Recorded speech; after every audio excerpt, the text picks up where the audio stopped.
My name is Celeste Reed, and this is my video summary of water, power trip, and the story of energy. In the video, it is stated that water and energy are the most important resources on Earth, and that it is responsible for building modern world and advancing technology. It is stated that energy is the more energy we use, the more water that we need to use, and the more water we use, it also helps develop electricity. So it stated that a good and healthy water and water that is frequent and reliable leads to a good community, but the direction of a collapsing community is bad water, water with waste, and water that is kind of scarce and not available in the right amounts that is needed for the community to thrive. And there was a time when the water was dirty and not available for human consumption, and it had diseases and things in it like that. So in the video they stated that they drank beer because it was fermented and didn't have as much bacteria and things in it like that, so that it was safer to drink beer than it was water.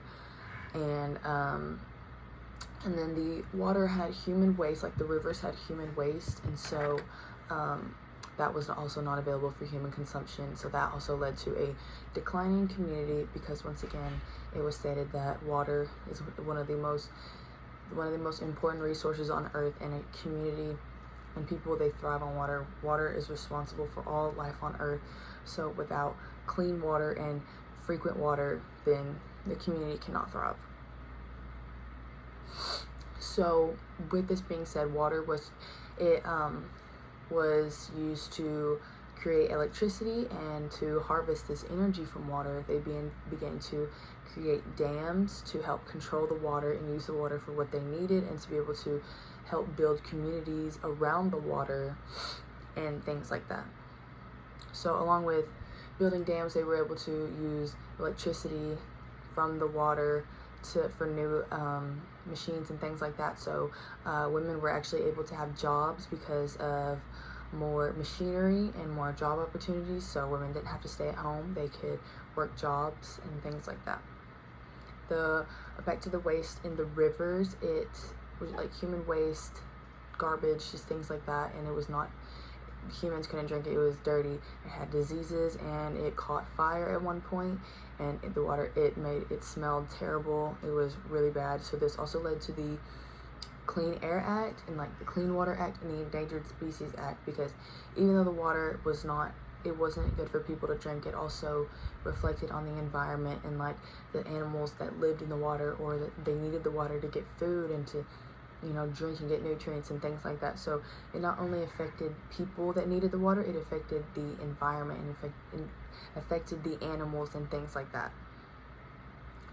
And it stated that there is a peak water limit, and that water is a non-renewable source, and so at some point it can run out. So they had to find other ways to get water in case it ran out, or find ways to get water if they weren't around an area that had enough water.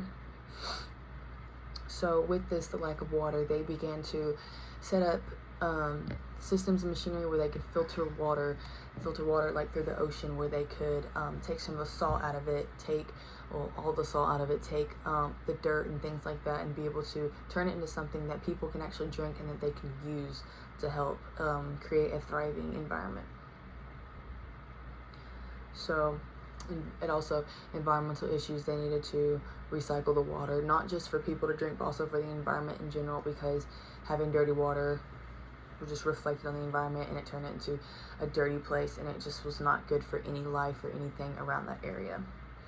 So it is stated that solving problems, you need to use less energy, because it could lead to a dead end. So in the video they stated that to find different ways to create energy than just using water, because water has a dead end, and that people need water to thrive. So instead of just using it and taking it to create energy, then they need to use different ways to find energy, or just a less frequent way of taking the energy from the water.